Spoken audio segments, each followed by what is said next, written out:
What's up guys, it's your boy Dexter here, and as you know, a patch hit earlier this month, so I didn't do a top decks video really early on, but I'm gonna go ahead and do one right now. The patch changed a lot of things. There's been a pretty big shakeup. You're still mostly gonna see hunters and priests, but it's pretty interesting. I'm gonna go through some stats. These are all from Vicious Syndicate. They'll be linked in the description below. Be sure to check them out. Read that full report. It's very detailed, very nice, very well written. But yeah, let's look at the class archetype distribution. We can see here ranks 4 to 1. There is a ton of priest, a ton of hunter, lots of paladins, mages, and warlocks, warriors, and then not so many rogues, druids, and definitely not many shamans. Shaman kind of seems dead here. And if we go to legend, you're gonna see a ton of hunter, priest, warlock, mage. It's kind of the same stuff. Just shaman very, very dead up here. No one playing shaman. Why did they nerf shaman when shaman wasn't that popular? We'll probably see once the expansion comes out, but yeah, shaman needs some help here. So let's look at class frequency. We can see by week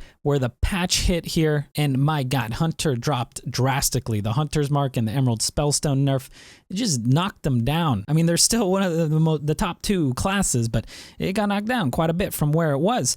Priest just shoots through the roof because they didn't get hit at all by the nerf, and a lot of their bad matchups got nerfed, so why not play more priest? It's going to do better. Paladin drops down because of equality, hitting most archetypes. Mage just shooting through the roof because they didn't get touched as well. Rogue dropping because of the cold blood nerf. Warrior going up because Odd Warrior seems to be in a really good spot right now. Druid actually going up a little bit because people kind of realizing Malygos Druid isn't that bad. Spiteful's actually kind of okay. And then Shaman, they're beating a dead horse here because, my god, no one's playing that. If we look at by day, we can get a bit of a bigger breakdown here. We could see Priest just shooting up. You can kind of see Wall Priest kind of popularizing in this little upswing right here. I don't know who popularized it, but that deck is everywhere. So let's look at the matchup win rates. Go ahead and pause here if you want to look, or just look at their detailed graph on their website. Green means it's a good matchup. Red means it's a bad matchup. Generally, if you see more green, you're gonna have more good matchups. For example, Wall Priest seems to do pretty good against anything that's not rogue, and it's not that good against warrior either. Let's look at the power rankings. We can see there's a ton of decks in tier 1 and tier 2 for all ranks, and I think this is kind of what's cool about the current meta. There's a bunch of different archetypes that are viable right now. Like, most of them are gonna be from a couple classes, like Paladin and warrior and a priest right now, but it's still, there's a lot of different archetypes you can play. We look at ranks 4 to 1. We can see there are still like 7 tier 1 decks, which is super cool. We got Odd Paladin, Secret Paladin, Odd Warrior, Even Paladin, Odd Taunt Warrior, Miracle Rogue, and a Wall Priest at the bottom of that. And you can kind of pick any of these and climb pretty well with them, which is, it's a good time. You can pick any tier 2 as well, and you're gonna do fine. If we look at Legend, it drops down to only 6 tier 1 decks, being Odd Paladin, Secret Paladin, Odd Warrior, Miracle Rogue, Even Paladin, and Odd Taunt Warrior. Wall Priest dropping to the bottom of tier 2 once you get here, and it does seem like higher up on the legend ladder, most decks are targeting priests, so priest might not be doing that well. All right, let's look at the metascore. Really like metascore. I usually look at ranks 4 to 1. Further on the x-axis, you can see the power score, how good the deck's doing, and then further on the y-axis, you can see the frequency score, how popular that deck is. So Midrange Hunter, pretty strong, very popular. Odd Paladin, a little less popular than Midrange, but still popular and very, very strong. I usually like looking at the lower right part. It's a bit more fun for me. Secret Paladin, doing pretty well, kind of off meta, not too many people playing it. I like that deck. Maybe you want to try that one out. And then also Odd Warrior, just thriving right now. So I'm gonna do this a little bit different. Usually I go through one deck from each class, but the meta is not stable right now. You guys have to be cautious crafting anything. It's still gonna be changing quite a bit. You should probably not craft anything because of the rotations. If you're tight on dust, most of these decks are gonna just be trash after rotation. So if you have a deck that still works right now, maybe it's Midrange Hunter, maybe it's Odd Rogue, maybe it's Zoolock, just stick with that until rotation. Don't like craft Oak Heart for Wall Priest right now just because Wall Priest is great if you only have 1700 dust and you don't invest any money in the game, because that deck is gonna be dead come rotation probably. Before I jump into these decks though, don't forget to follow my Twitch. I do stream on Twitch. If you want to have a good time, come follow my Twitch. Okay, so yeah, just looking at about 6 kind of cool decks that I've chosen here. Doesn't mean they're better than the rest or anything like that. I'm sorry if I don't talk about your deck. I'm sorry if I don't cover Mill Paladin, whatever you wanted to see, but I'm gonna talk about a select few that I think are pretty cool and they're doing pretty good in the meta. First up, we got Dexter's Wall Priest. This thing, it came out of nowhere. So the story behind this is I found it on HS Replay. It had like 1,000 games played. I used it pre-patch to hit Legend, and I was like, oh my god, all the bad matchups are getting nerfed, and all the good matchups, I mean, they're good matchups. There's a lot of good matchups. So I thought I'd try and play this after the nerf. So the nerf happened, and I piloted this to top 12 Legend. At that point, I started writing a guide.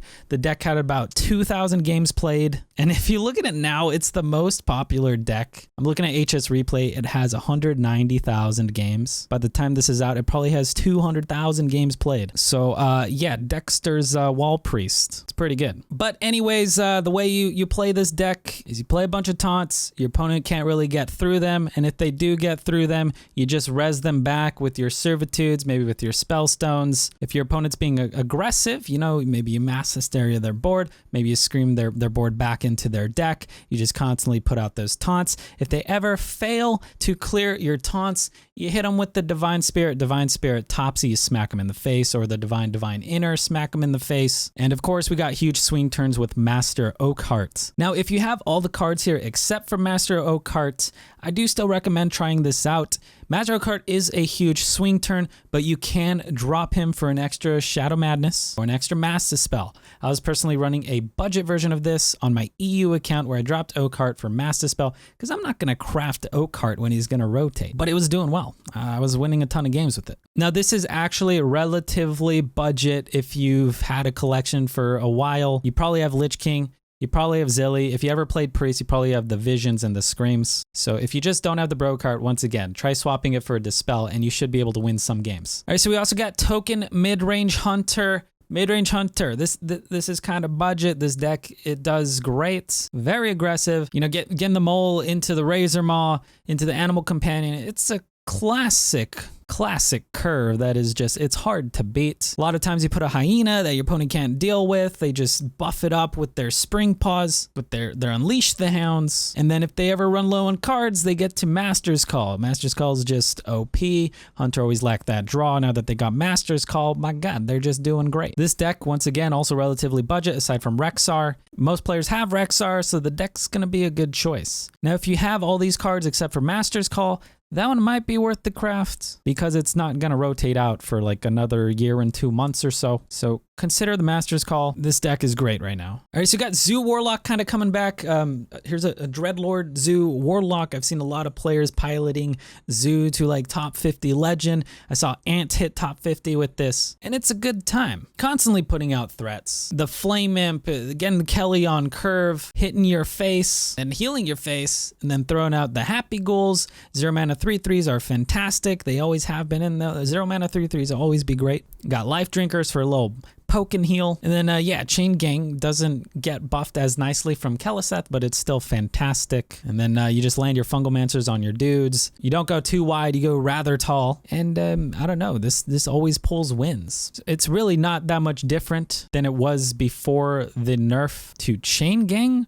but it's still good. So if you had this deck and you stopped playing it because of the nerf to Chain Gang, keep playing it, guys. It's great. It could get you Legend. It could get you relatively high Legend. So we got Secret Paladin, which is kind of that meta breaker right now. You just vomit all your little dudes onto the board. You can buff up your Secret Keepers with all your cheap secrets. Just keep getting your hand out there, dumping your hand. Then you get to that Divine Favor. You draw like 7 cards for 3 mana. You seem to never run out of resources. Call to Arms, fantastic card. Pulls all your little dudes out, throws them on the board. And then the Corpsetaker package in here using Thrallmar Farseer. Getting that Wind Fury. You know, if you land a Corpsetaker, your opponent can't deal with it, and you slap them with the Blessing of Kings, you're probably going to win the game. We got Tarim in here, which is just such a good card. If you have a bunch of dudes on the board, your opponent puts one big Lich King or something, you just tear him, you slap it, and then you just, Tarim's so good. Vine Cleaver working great with Tarim, also working great with the Juggler. This deck is just, it's a powerhouse. Bellringer Sentry,